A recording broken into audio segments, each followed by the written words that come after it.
Okay, thank you. One last question, I guess. Is it natural to sort of prepare for eventualities, and then in thinking of preparing for them, is that perhaps helping them to arise?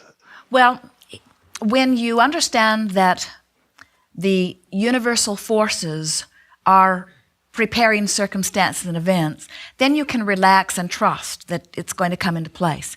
But it's fun to get your hands in the clay. Yes, yes. So the rule of thumb that we would use is be as specific as you can be and still feel good.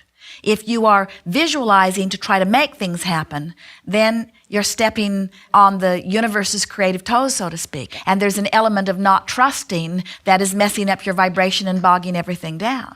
But if you are visualizing because it's thrilling to visualize and because you love the sensation, frankly, of having an idea, not being sure of it, pondering it, getting more sure of it, seeing the universe deliver more data to you, getting more sure of it, and actually showing yourself that you can go from not being sure to being sure and feeling the energy that comes with all of that, yes.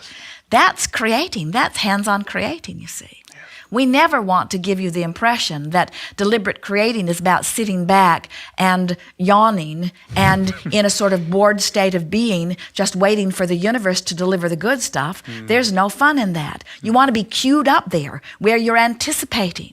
Yes. Esther had such a feeling of exhilaration. The other day, Jerry and Esther were in the building alone, and they were putting a battery in the little car so that Kate could drive it around in the afternoon. And Esther was in this high good place, anticipating how much fun Kate was going to have. And she was also thrilled in her ability to retrieve all of the tools that Jerry needed in order to disassemble the contraption to get the battery in. She loves being the facilitator, and they were having a very good time. And in the midst of all of that, she heard a pop. They both did, and they went into the other room, and one of the windows that they are double paned and under pressure just took that opportunity to explode. And the window shattered. It didn't break, but it shattered, and for the next 5 hours, it just rippled, and became this beautiful glass that, of course, needed to be replaced before you all got here. And so they made the phone calls, and the people came to replace the glass. And there was something about the energy of all of those nice people that got involved that made it even better than if it hadn't happened. Now, you might say the glass shouldn't have shattered, and we say, but wasn't it fun that it did? And you might say, but it must be a manufacturer flaw, and we say, but the manufacturer will stand behind it, and wasn't it fun to watch that happen?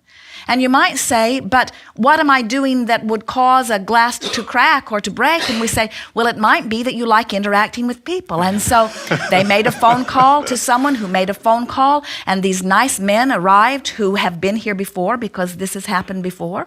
And they all know each other, and Esther is playing with them and watching them and interested in their technique and enjoying the skill with which they apply their craft, and are amazed at their ability and wanted so much to play with them.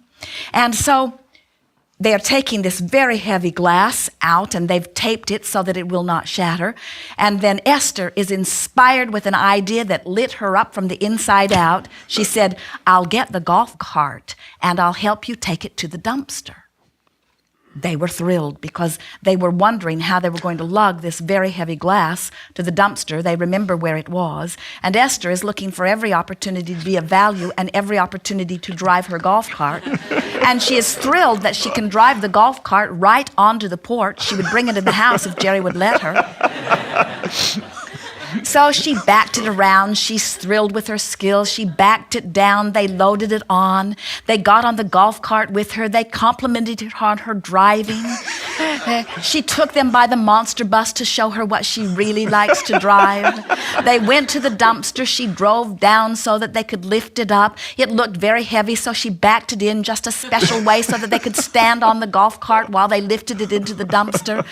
And Esther is so thrilled that that window broke. In other words, what better excuse to live life than to have someone fun to play with? And what are you going to do if your windows don't break? Something else, but who cares what it is? What difference does it make with whom you're playing? as long as you're having fun while you're doing it? What difference does it make? You are just using the stuff of this life experience as your excuse to have fun in the moment, as your excuse to feel fulfilled or to be satisfied or to use your mind or to go beyond what you've done before, or to think the new thought or to play the new game or to talk to the new person or to have the new insight or to feel the new emotion or to feel more satisfied. In other words, that's what life is. It's just this ongoing, never-ending vacation adventure, you see. You can't get it wrong and you never get it done. And we recommend that you have as much fun as you can along the way. Thank you for all you do. And you as well, yes.